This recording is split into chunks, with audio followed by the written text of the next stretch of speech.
Welcome back दोस्तों।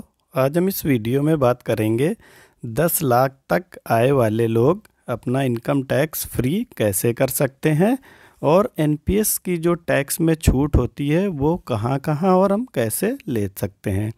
तो आइए वीडियो को शुरू करते हैं। तो सबसे पहले हम समझ लेते हैं कि अगर हमारी इनकम 10 लाख तक है तो हम इनकम टैक्स कैसे बचा सकते हैं, क्योंकि 10 लाख वाले इनकम का जो स्लैब होता है वो 20% में आता है। लेकिन अगर आप कुछ बचत कर लें तो आप ये पूरा इनकम टैक्स बचा सकते हैं। तो सबसे पहले नंबर पे आता है स्टैंडर्ड डिडक्शन। अगर मान लें आपकी इनकम 10 लाख है तो सबसे पहले आपको 50,000 का स्टैंडर्ड डिडक्शन मिलता है। तो आप अगर अपनी 10 लाख की इनकम से 50,000 माइनस कर दें तो ये आपका 9.5 लाख रुपए बच जाता है। अब आ जाते हैं दूसरा 80C में। 80C में आपको कितनी बचत करनी है? तो 80C में आपको 1.5 लाख की बचत करनी होती है अधिकतम। तो 1.5 लाख की आप बचत कैसे कर सकते हैं? ईपीएफ है, पीपीएफ खाता खोल के वहाँ डाल सकते हैं। अगर आपका एनपीएस कटता है और उसका अमाउंट 50,000 से जितना भी ज़्यादा है, मान लें आपका एनपीएस पूरे साल में 70,000 कटा, तो आपको 50,000 रुपये का आपका 80CCD 1B में आपको छूट मिल जाएगी। और जो 20,000 ज़्यादा होगा वो आप 80C में उसको ले सकते हैं। या आप कोई एनएससी ले सकते हैं, ट्यूशन फीस बच्चों की है तो उसको आप 80C में ले सकते हैं। तो इन सब की बचत मिला के आपको 1,50,000 करनी है। तो अगर आपने 1,50,000 पूरी बचत कर ली तो आपकी यहाँ पे 9.5 लाख से माइनस हो जाएगी और आपका जो अमाउंट बचेगा 9.5 लाख माइनस 1.5 लाख वो आ जाएंगे आप 8 लाख रुपए के, कि अब आपकी बची इनकम जो होगी वो 8 लाख हो जाएगी। अब आ जाता है मेन स्टेप, क्योंकि अगर आपकी इनकम 7.5-8 लाख से ज़्यादा है और 10 लाख तक है तो आपको होम लोन से ही आपको पूरा टैक्स बच सकता है। और वो कैसे?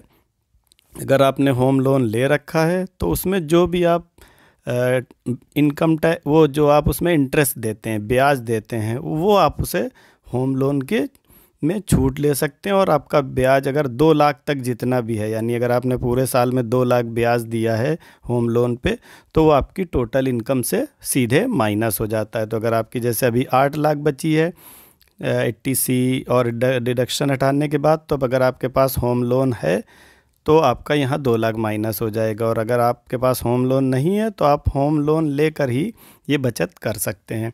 तो अगर आपने साल में 2 लाख रुपए ब्याज दिया है होम लोन पे तो वो आपका पूरा का पूरा 2 लाख माइनस हो जाएगा, या 2 लाख तक जो भी है। तो आपका 8 लाख बचा, 8 लाख में से 2 लाख का ब्याज अगर आप माइनस कर दें तो आपका बच जाता है 6 लाख रुपए। अब आप 6 लाख पे आ जाते हैं। अगला स्टेप जो आप बचत कर सकते हैं वो होता है एनपीएस। अगर आपने एनपीएस ले रखी है तो आपको 50,000 की एनपीएस की भी छूट मिलती है अलग से, और वो होती है 80CCD 1B सेक्शन में। तो आपको जितना भी एनपीएस कटता है उसका 50,000 यहाँ पे एडजस्ट किया जाता है इस सेक्शन में। तो आपका आ गया जैसे 6 लाख, अब आपको 50,000 एनपीएस के भी यहाँ पे माइनस कर लें अगर आप अपनी इनकम से, तो आपका आ जाता है 5,50,000 पे अमाउंट, जो टैक्सेबल अमाउंट है एनपीएस घटाने के बाद। अब अगला स्टेप आता है हेल्थ इंश्योरेंस, जिसे हम लोग मेडिकल इंश्योरेंस कहते हैं 80D में।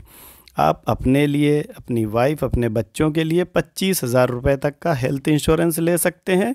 और अगर आपके माता पिता हैं और वो सीनियर सिटीज़न हैं तो आप उनके लिए 50,000 रुपये तक का हेल्थ इंश्योरेंस ले सकते हैं। तो मान लीजिए आपने अपने लिए और अपने पेरेंट्स के लिए भी हेल्थ इंश्योरेंस ले लिया 25 और प्लस 50 करके, तो 75,000 रुपये की छूट ये आप यहाँ पे 80D में ले सकते हैं। तो आपकी 5,50,000 इनकम थी, आपने 75,000 रुपये का मेडिकल इंश्योरेंस ले लिया। अब अगर आप इसे माइनस कर दें 75,000 को 5,50,000 से, तो ये आ जाता है 4,75,000 रुपये पे। तो इस तरह आपका इनकम टैक्स ज़ीरो हो जाएगा, क्योंकि जैसे ही आपकी टैक्सेबल इनकम जो होती है वो 5 लाख से नीचे आ जाती है तो आप ये मान लें कि आपका टैक्स नहीं पड़ेगा। क्योंकि ये जैसे मैंने नीचे ग्रीन में दिखाया है कि अगर आपका 12,500 तक, या कह लें 5 लाख तक पे इनकम टैक्स बनता है 12,500 तक, तो वो 87A में रिबेट में चला जाता है और आपको 12,500 तक इनकम टैक्स बनने पे आपको कुछ भी नहीं देना होता, यानी शून्य टैक्स पड़ता है। तो ये 4-5 सेक्शन हैं जिनसे आप बचत करके अपनी 10 लाख तक की इनकम पे भी टैक्स से छूट पा सकते हैं। अब इसी को देखिए कैलकुलेशन में समझ लेते हैं कि आपकी कुल वार्षिक आय अगर 10 लाख है, स्टैंडर्ड डिडक्शन आप 50,000 माइनस कर लें, 80C में जो भी सारी बचत होती हैं वो सब मिला के आप 1.5 लाख की कर लें। आपके पास होम लोन है, उसका ब्याज अगर आप दे रहे हैं और वो 2 लाख तक है तो आपको 2 लाख की यहाँ छूट मिल जाएगी। और होम लोन पे जो प्रिंसिपल होता है यानी मूलधन होता है वो आप 80C में भी जोड़ के वहाँ पे भी कवर कर सकते हैं। NPS अगर आपने ले रखा है या आपकी सैलरी से कटता है तो 50,000 की छूट आपको उसकी अलग मिल जाएगी। 80D में आपने अपने और अपनी फैमिली के लिए 25,000 का इंश्योरेंस करा के छूट ले सकते हैं। और अगर आपके माता पिता सीनियर सिटीज़न हैं तो 50,000 तक का इंश्योरेंस, मेडिकल इंश्योरेंस आप उनका करा के 50,000 तक की छूट ये ले सकते हैं। तो ये कुल जो छूट इतनी सारी हैं ये आप 5,25,000 रुपये तक की ले सकते हैं। तो नीचे अगर कैलकुलेशन देखें, आपकी 10 लाख इनकम है, आप 5,25,000 तक की बचत कर सकते हैं। और अगर आप कर लेते हैं तो आपकी जो कर योग्य यानी टैक्सेबल इनकम आएगी वो आएगी 4,75,000 रुपये। और जैसे ही आप 5 लाख से नीचे आ जाते हैं तो आपका इनकम टैक्स ज़ीरो हो जाता है। तो ये था पूरा कैलकुलेशन। उम्मीद है कि आप इसे देख के इसके अकॉर्डिंग अपना इनकम टैक्स का प्लान बना लेंगे जिससे आपका कम से कम इनकम टैक्स बने।